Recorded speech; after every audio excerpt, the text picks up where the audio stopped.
দালালি পছন্দ করবো?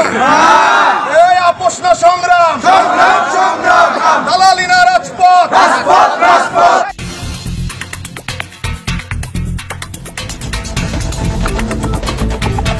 এখানে আমাদের আশুলিয়া সাব রেজিস্ট্রার অফিসে যে আমাদের নতুন সাব রেজিস্ট্রার আছেন, উনি যে পরিমাণে গ্রাহকদের হয়রানি করতেছে এবং এই এলাকাবাসী যারা আছে এবং স্থানীয় ছাত্র সমাজ যারা আছে তারা মিলে তার এই হয়রানির বিরুদ্ধে আমরা এখানে একটা মানববন্ধনের এবং বিক্ষোভ সমাবেশের আয়োজন করেছি। আমাদের 1 জুলাই অভ্যুত্থানে আমরা একটা জিনিস স্পষ্ট করে বলে দিয়েছি, আমরা কোনো ধরনের দালালি বা লেজুর ভিত্তিক কিছু পছন্দ করি না। সেই বিরুদ্ধে আমরা সবাই একসাথে। আমরা কি কোনো দালালি পছন্দ করবো? এই আপোষ না সংগ্রাম, আপোষ না সংগ্রাম, দালালি না রাজপথ, গোলামি না আজাদি, গোলামি না আজাদি।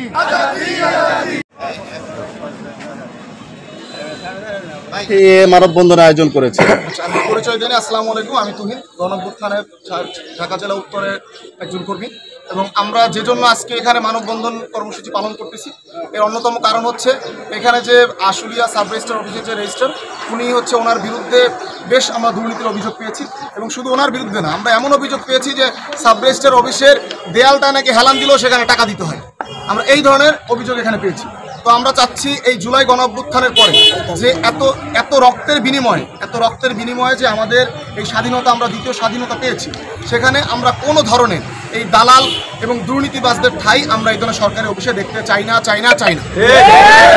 এবং আমরা চাই এইখানে যে অফিসার আসবে সে যেই হোক সে পরিপূর্ণ গ্রাহক সেবা দিবে। তার বিরুদ্ধে যে অভিযোগগুলো আছে আমরা আমাদের প্রশাসনিক লেভেলে যারা ঊর্ধ্বতন কর্মকর্তা আছে তাদের প্রতি অনুরোধ করব, আপনারা এগুলো খতিয়ে দেখবেন। সে যদি দুর্নীতিবাজ হয়ে থাকে তার বিরুদ্ধে আপনারা ব্যবস্থা নেবেন। আপনারা গতকালকে দেখেছেন এখানে এক ভুক্তভোগী সে এসে সম্পূর্ণ বর্ণনা দিয়েছে যে কি কারণে তার কাছ থেকে অতিরিক্ত অর্থ আদায় করা হইতেছে। তাকে বলা হইতেছে যে একটা ফাইল দিয়ে বলা হইতেছে এটা করা যাবে না এবং তাকে তার পরবর্তীতে বলতেছে আমার পিএস বা অমুকের সাথে কথা বলেন, সে এটা সমাধান করে দিবে। সে সমাধান করে সেখান থেকে একটা মোটা অঙ্কের অর্থ দাবি করতেছে।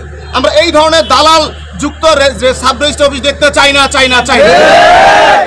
জুলাই পরবর্তী প্রত্যেকটা সরকারি অফিসে আমরা চাই সুষ্ঠু এবং সুন্দরভাবে সরকারি কার্যগুলো সম্পন্ন করা হোক এবং তার প্রেক্ষিতে এটা তো মাত্র শুরু।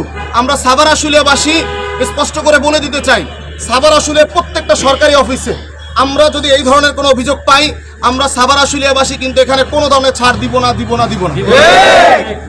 আর কিছু বলার থেকে বলুন। আচ্ছা, আপনাদের যে অভিযোগ যেটা বললেন যদি সুনির্দিষ্ট করে স্পেসিফিক বলেন যে কার কাছে টাকা দাবি করছে, কতজনের কাছে কত টাকা দাবি করছে, তাহলে আমাদের জন্য ভালো হয়। গতকালকে যে মুরব্বী এখানে আসছিল ওনার একটা বক্তব্য আপনারা পাবেন। কালকে যে আমাদের একটা ফেসবুকে একটা ভিডিও ভাইরাল হয়েছে ওখানে আপনারা পুরো তথ্যটা পাবেন যে ওনার কাছে কত টাকা দাবি করছিল এবং অনেকে হয়তো বলতে চাচ্ছে না সামনে এসে। এগুলো আপনারা একটু যদি খতিয়ে দেখেন তাহলে তথ্যগুলো সব পেয়ে যাবেন। যদি আমাদেরকে আপনারা যদি একটু বলেন আমাদের ওনাদের কাছে শান্ত কত টাকা কালকে দাবি করছিল। আচ্ছা, গতকালকে যেহেতু আমি এখানে ছিলাম তো গতকালকে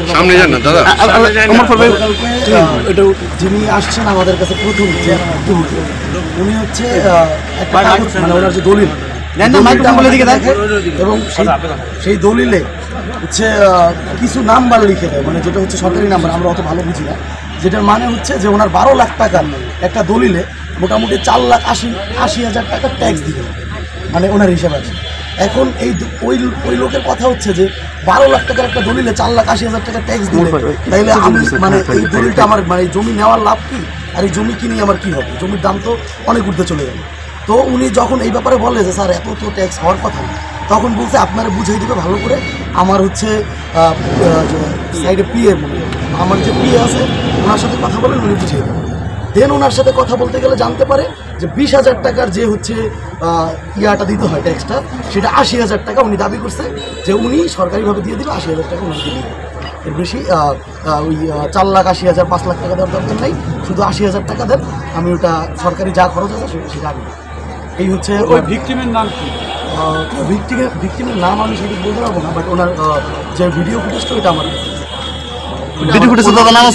আজকে কি কোনো ভিকটিম আছে, যিনি ভুক্তভোগী আছে, যিনি আজকে তো অফিস বন্ধ, এই জন্য কোনো ভুক্তভোগী আজকে এখানে আসে না, আর সাব রেজিস্ট্রার নিজেই আসে না।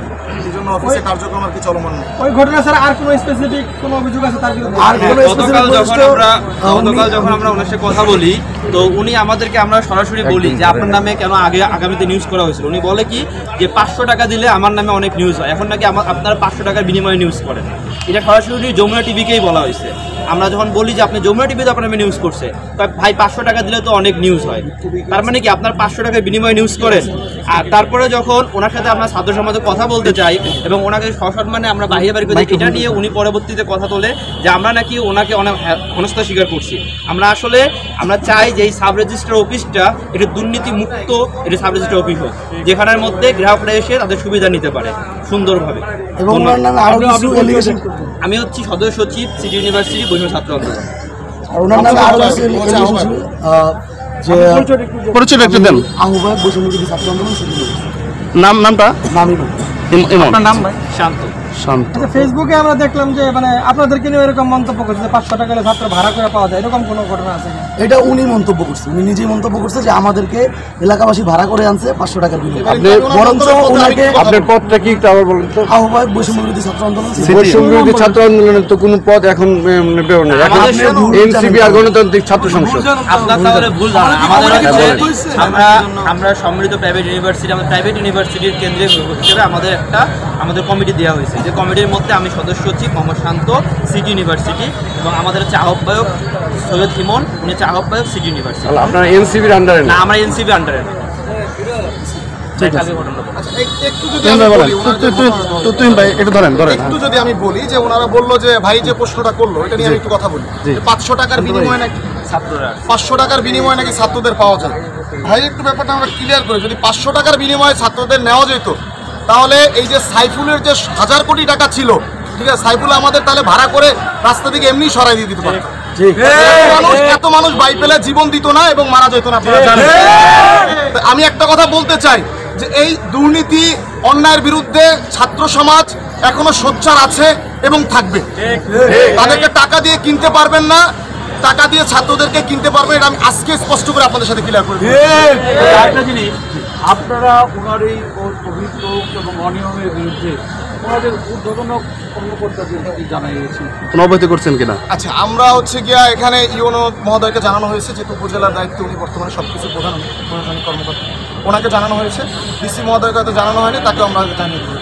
যেহেতু আমরা কালকে আসছিলাম ওনার সাথে জাস্ট কথা বলার জন্য যে ভাই অভিযোগগুলো পাচ্ছি আমরা, কি আসলে এটা কেমন অভিযোগগুলো আসলে আপনার বিরুদ্ধে করা হচ্ছে, আপনি এটা কি বলেন। সে এমন রুড আচরণ করছে আমাদের ছেলেগুলোর সাথে, আমাদের ভাই ব্রাদারের সাথে, যে উনি এমন কথা বলতেছে, আমি ঢাকা ইউনিভার্সিটির তোমাদের যারা সমন্বয়ক ছিল তারা আমার ছোট ভাই। তাহলে আপনার ছোট ভাই যারা সমন্বয়ক তারা কি আপনার অন্যায়কে প্রশ্রয় দিবে?